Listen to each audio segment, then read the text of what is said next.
It would be hard to find a writer in the American tradition more radically committed to the happiness question than Sarah Orne Jewett.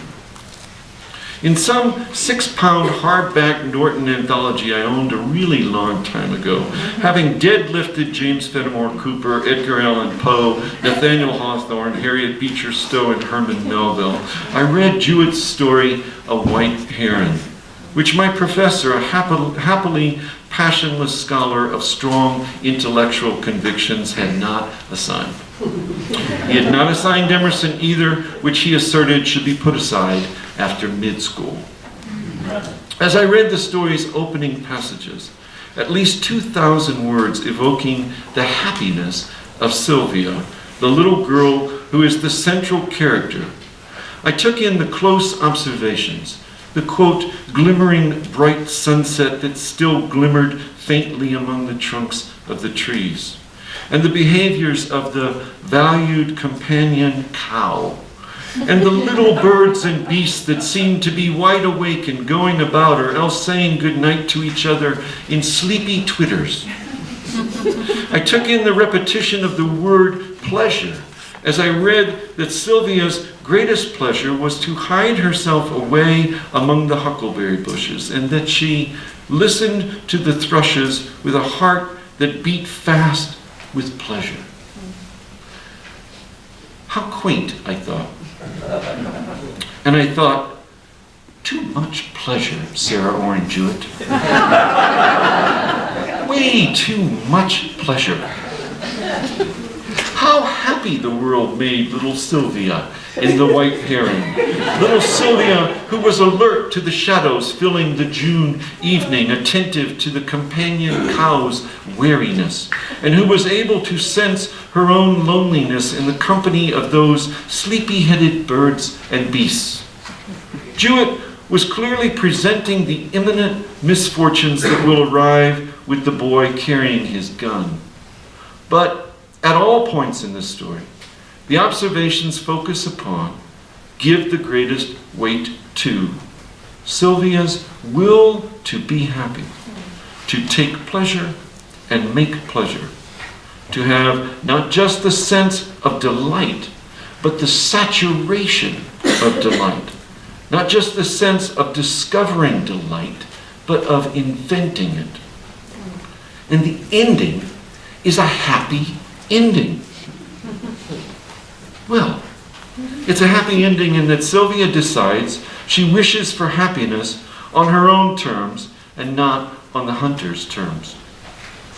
It's an honest, happy ending. Believable, earned, in that it acknowledges the complexity of her choices and, what is more, the outcome of those choices. The reader's pleasure-taking and pleasure-making has fullness because the passages of observation have invited the reader to look substantively far into, and not just to superficially acknowledge, the possibilities of happiness.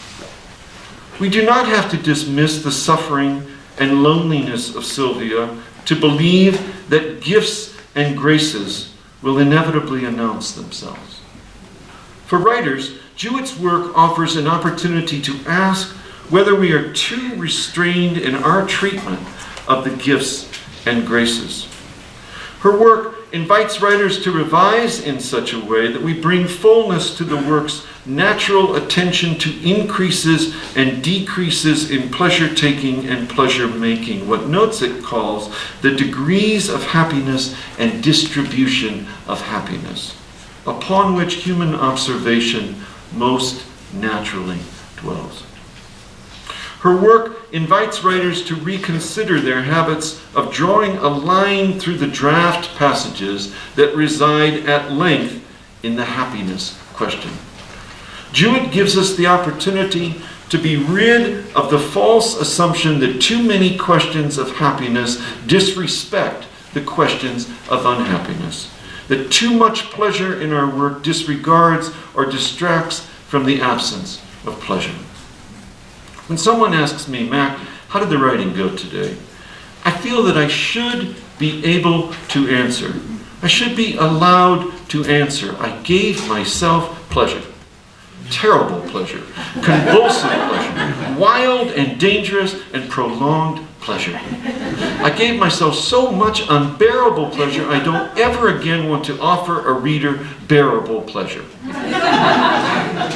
If a writer asks me how to undo writer's block, I feel it should be fair for me to ask, is there no pleasure-taking and pleasure-making inside the work that you inhabit during your processes of composing, and that you inhabit more intensely during your processes of revising?